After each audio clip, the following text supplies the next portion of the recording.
Welcome back, everyone. In this video, I'm going to break down another tree stand location. This one's going to be a scraping area. Kind of just walking the big woods here, and see this little pond behind me? That's really deep. Don't ask me how I know, just take my word for it. Cold and deep. But so I was just working my way around this pond, and it's pretty much a beaver pond. So come around this point right over here. There's actually a little ridge that's not on the map. You look at top bow and stuff, it's not here, but there's a noticeable spine, and on this spine there is just scrape after scrape after scrape. They are skirting the edge of this pond around this little spine. You got big thick cover here. It's thick here but kind of open. They can see, they can smell. Probably a good ambush location, late October, I would say. So I'm going to show you these scrapes a little bit, talk about them, and give an assessment on where I would set up in the morning, because I'm a morning guy. Well, here I am sitting in one of the scrapes. See that all there? That's one giant 6 foot, and another one next to it. So 7 foot, I guess, 7 foot scrape. And there's 4 licking branches. The scrape over here, same thing, big scrape all around the holly tree, licking branches all around. And there's a bunch of other satellite scrapes. So there's a lot of buck activity coming through here. I would say late October, maybe mid-October into the first week of November possibly. There's still tracks. There's actually hair and everything in this scrape. So they're still messing with it a little bit. So I'm gonna make my way over the other scrape, try and find a tree, and then get back into explaining why I hunt there.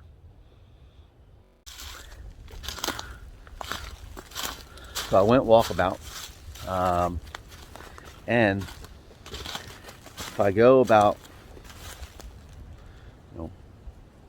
200 yards that way, it becomes probably 250. It becomes private, and in that private field, there's a big giant field. And guess what was in that field? A food plot slash cornfield slash something. So they are deer hunters, and they are planting for the deer.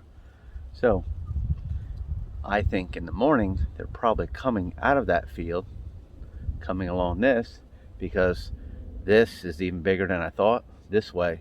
So these deer are just getting funneled down on this little spine right here.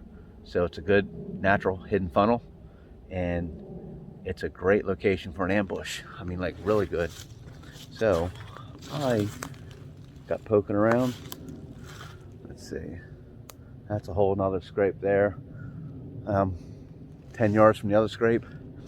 A northwest wind in the morning is going to be blowing from the water out here, which is great because access for me would be over here.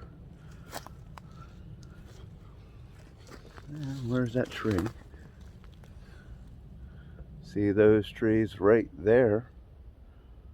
It's a prime spot. I can sit in my saddle, literally right kind of where my finger is, put my head right there, and be staying in this little, got decent back cover. And these deer are going to be coming through this. It's all holly and laurel, so they can't see me. And they hit this scrape, I can shoot them. And if they get past me, going the other scrape, I got corn away shots. I know in my last video I said you want to hunt destination points where a bunch of trails kind of merge, 4 into 1, 5 into 1, etc. This spot actually has the scrape trail that I'm on right now. Goes wraps right around this beaver pond. Then there's 1, 2, and then there's a third that kind of comes down, goes this way. So there's 4 trails. 1, 2, 3, 4 trails meeting right at this singular point. That is a high traffic area, or high probability that deer is going to be using one of these trails. So like I said, I can get in this tree right back in there. Sorry about the sun. And I'm going to be using the terrain. I got this beaver pond. They have to go around the beaver pond. They can go through it, but why go through it when they just go around it? Northwest wind is blowing off the Beaver Pond this way. I can come in this way, pretty good access, not crossing any deer trails within, I would say, 30, 40 yards of this spot, which is a bonus. And it's a relatively close shot, with plenty of shot opportunities.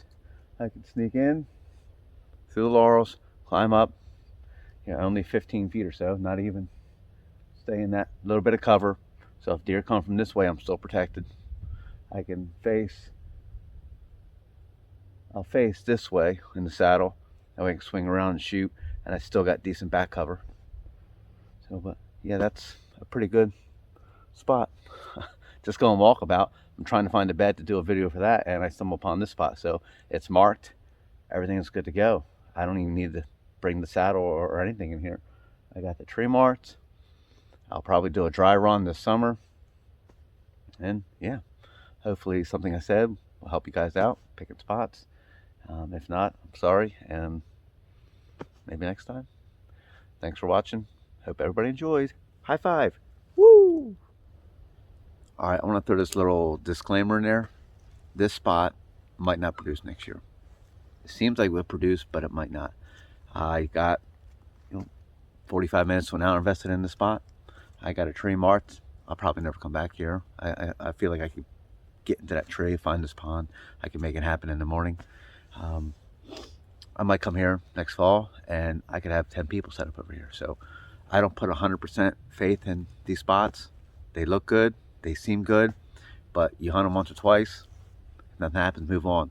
That's why I have a lot of spots. So I don't get bogged down in not having enough spots, or this spot was too good, how come it didn't produce? Not all spots are going to produce.